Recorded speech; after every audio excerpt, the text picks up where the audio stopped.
વરસાદ 2 દિવસ રાજ્યના અનેક જિલ્લામાં ભારે વરસાદની આગાહી. ગુજરાત માટે વરસાદને લઈને મોટા અને રાહતના સમાચાર એ છે કે આગામી 2 દિવસમાં બંગાળની ખાડીમાં લો પ્રેશર બની રહ્યું છે, જે ઓરિસ્સા, મધ્યપ્રદેશ થઈને ઉત્તર પશ્ચિમ દિશામાં ગુજરાત રાજસ્થાન તરફ આગળ આવશે.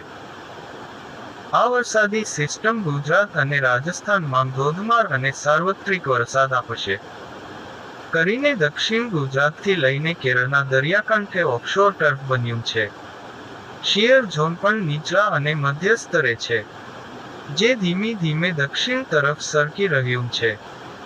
તો કચ્છથી લઈને ઉત્તર પૂર્વ અરબી સમુદ્ર સુધીમાં સાયક્લોનિક સર્ક્યુલેશન આકાર પામ્યું છે.